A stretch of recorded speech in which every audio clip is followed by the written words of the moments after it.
तो यहां पे दोस्तों आपको पता है कि कल जो है ट्विटर कैंपेन था नो ज्वाइनिंग नो वोट को लेकर, जो कैंपेन बच्चों ने चलाया हुआ है, क्योंकि आप सभी जानते हैं ग्रुप 1 और 2 का एग्जाम 7 और 8 तारीख को हुआ, उसके बाद ग्रुप 56, 57, 17 और 18 अगस्त को हुआ, और 25 अगस्त को आपका एग्जाम हुआ हरियाणा पुलिस का।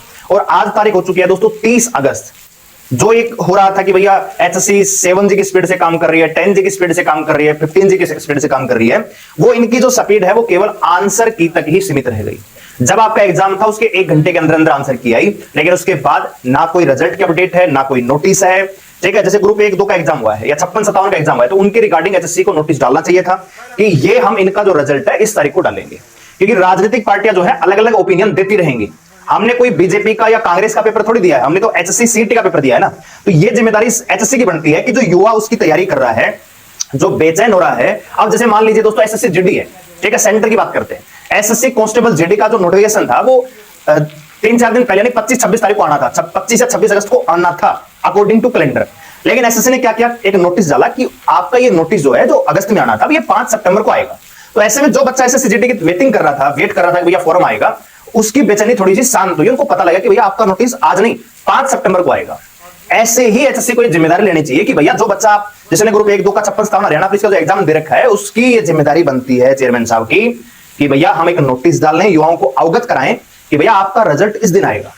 या हमने परमिशन मांगी हुई है तो उसका प्रूफ दिखाना चाहिए कि ये देखिए जी हमने परमिशन मांगी हुई है।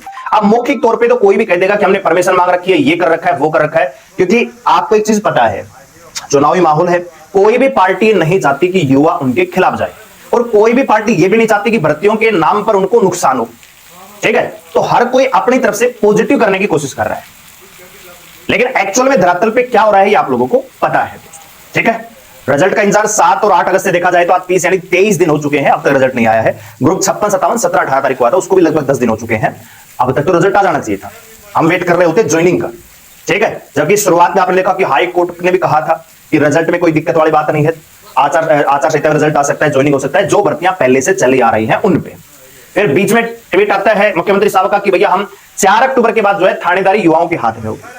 ठीक है, फिर आपको पता है कि अंदर से बहुत सारे भैया चेयरमैन साहब कह रहे हैं कि हमने परमिशन मांगी, फिर वो चीजें होती हैं कि नहीं ये चीज गलत हुई है। ठीक है भाई, तो ओवरऑल क्या हो रहा है आपको पता है, लेकिन जो कल युवाओं ने एकता दिखाई है, स्टूडेंट्स ने जो यूनिटी दिखाई है वो जबरदस्त थी दोस्तों। यहां पे आप देख सकते हो हरियाणा मांगे रोजगार के नाम पे 2 लाख से ज्यादा यहां पे ट्वीट हुए, और ये आपका ट्रेंड में आ गया दोस्तों। यहां पे आप देखिए कह रहा है कि कुछ भर्तियां तो 12 साल से पेंडिंग हैं।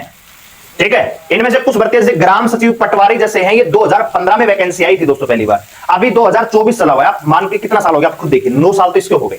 ठीक है, जैसे पदों की भर्ती तो 12 साल से लंबे था, ये कई बार विज्ञापित हुई, कई बार इनको रद्द किया गया, कई बार इनको दोबारा पेपर लिया गया और इनको फिर सीएटी में शामिल हुआ। 12 साल से ग्राम सचिव पटवारी का पेपर यानी भर्ती कंप्लीट नहीं हुई हरियाणा में। ठीक है दोस्तों, तो ये सारी चीजें देख सकते हैं कि कल आपका ट्विटर कैंपेन था, इसमें बढ़ चढ़ के आपने भाग लिया है दोस्तों। ठीक है, तो ये सारी चीजें हैं। अब सरकार की तरफ से देखो एक चीज तो है, जब इतनी बड़ी संख्या में ट्वीट हो रहे हैं, जब ट्रेंडिंग में जा रहा है, तो सरकार की जो टेक्निकल ब्रांच होती है, आईआईटी जो आईटी ब्रांच होती है, वो इन चीजों पे नजर रखती है।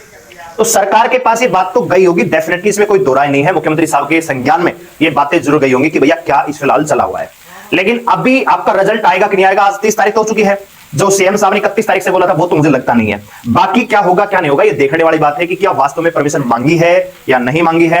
और दोस्तों बीच में आचार आपने देखा होगा कि चुनाव आयोग ने कहा था कि आपके जो हरियाणा के चुनाव हो पहले भी हो सकते हैं या बाद में भी हो सकते हैं, लेकिन कल ये न्यूज आ रही थी कि भैया हरियाणा के जो चुनाव हो टाइम पर होंगे, यानी 1 अक्टूबर को वोटिंग होगी और 4 अक्टूबर की आपकी काउंटिंग होगी। अब ले देके 1 महीना बचा है, तो देखते हैं क्या होता है, क्या रिजल्ट आएगा भी नहीं आएगा। लेकिन अगर पर्सनल ओपिनियन की मैं बात करूं तो मुझे नहीं लगता कि आपका रिजल्ट आएगा और ज्वाइनिंग आएगी। ठीक है, ये सच्चाई है दोस्तों, रिजल्ट आ सकता है, ज्वाइनिंग भी आ सकती है आचार संहिता में, लेकिन आएगा कि नहीं आएगा ये सरकार की मंशा पे डिपेंड करता है कि जो मौजूदा सरकार है, क्योंकि सारी पावर तो उसके हाथ में थी। अभी फिलहाल आचार संहिता है, इसमें तो कोई दिक्कत वाली बात नहीं है, लेकिन जो भर्तियां प्रोसेस में है पहले से, जिनका फाइनल रिजल्ट बता हुआ है, ज्वाइनिंग बची हुई है, उनके लिए तो खुद चुनाव आयोग ने शुरुआत में बोल दिया था। ठीक है, और जो कांग्रेस की तरफ से एप्लीकेशन दी गई थी वो भी नई भर्तियों को लेकर दी गई थी, जो 16 अगस्त को मेरे ख्याल से वो लगा था आचार संहिता, उस दिन नोटिस आया था हरियाणा पुलिस के, कुछ अन्य नोटिस आया था, उनके रिगार्डिंग था कि इनको आप प्रोसेस मत करना। तो 6000 वाली भर्तियों का उसमें कोई जिक्र नहीं था, उसमें नई भर्तियों का जिक्र था। लेकिन सरकार ने किस प्रकार से गोलमोल करके सभी को बोल दिया भैया ये तो कांग्रेस वाले कहते हैं कि रिजल्ट मत निकालिए, अब आपका रिजल्ट 4 अक्टूबर के बाद आएगा। ठीक है, तो बाकी जो भी अपडेट आएगी वो हम आपको जरूर बताएंगे। चैनल को सब्सक्राइब करके बेल आइकन को प्रेस करके हमारे साथ जुड़ जाइए। फिलहाल पॉजिटिव अपडेट ये है कि जो हरियाणा के युवा हैं उन्होंने ट्विटर कैंपेन में बढ़ चढ़कर भाग लिया है और जबरदस्त यूनिटी दिखाई है, इसके लिए बहुत बहुत बधाइयां। ऐसे ही आपको आगे भी एक साथ रहना पड़ेगा, क्योंकि बिखरे तो फिर आपको खदेड़ दिया जाएगा दोस्तों। ये देखिए, इस लेटर में एचएससी ने क्या क्या जानकारी भेजी ये भी बताया गया है, और नीचे इसमें बताया गया है कि फाइनल सिलेक्शन पर, ये देखिए फाइनल सिलेक्शन पर रोक है, यानी कि वो आप आफ्टर ये इलेक्शन के बाद ही आप अपलोड कर सकते हैं, बल्कि जैसे पीएमटी के लिए पीएचडी के लिए कोई रिजल्ट जारी करना है वो रिजल्ट आप जारी कर सकते हैं, उसकी छूट एचएससी को दी गई है। लेकिन साथियों ये देखिए इंटरमीडिएट स्टेज के लिए जो रिजल्ट है वो आप निकाल सकते हैं। तो साथियों अब महत्वपूर्ण मुद्दा है कि चुनाव आयोग ने तो परमिशन नहीं दी है फाइनल रिजल्ट की, तो अब फाइनल रिजल्ट कैसे आ सकता है उस मुद्दे के ऊपर चर्चा करते हैं। अब साथियों एक मिनट, सबसे पहले हम आपको बता देते हैं कि पहले बात कर रहे हैं पक्ष की, उसके बाद हम बात करेंगे विपक्ष की। एक बार साथियों इस पहलू को आप सुनना जरूर, और अगर आपको अच्छा लगे तो आप वीडियो को शेयर कर देना या फिर आप वीडियो कमेंट सेक्शन में अपनी राय दे देना, लेकिन एक बार इसको देखना जरूर। पक्ष में है बीजेपी और विपक्ष में वैसे तो जेजेपी, इनेलो कई पार्टियां हैं, आम आदमी पार्टी, लेकिन हम मेन कांग्रेस को रख रहे हैं। इसके पीछे का कारण साथियों आप सभी को पता भी है, तो किसी भी हाल में आपको वोट नहीं देंगे।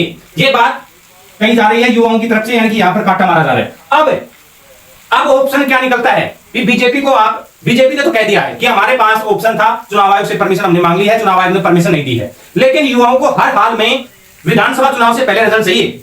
और इसके पीछे कारण भी साथियों, क्योंकि दूसरी पार्टी आई और कोई ना कोई इसमें लूप होल निकालकर कि ये कमेटी पॉलिसी में और इस भर्ती को रद्द कर सकती है, इसीलिए युवा लगातार प्रयासरत है। अब बीजेपी रिजल्ट नहीं निकाल पाई और युवा आंदोलन कर रहे हैं। इसका फायदा उठाने के लिए कांग्रेस के नेता हैं वो लगातार एक्टिव होते हुए नजर आ रहे हैं। लेकिन साथियों मैं एक बात कहना चाहूंगा, नेता चाहे बीजेपी का हो, कांग्रेस का हो या किसी और पार्टी का, नेता किसी के नहीं होते।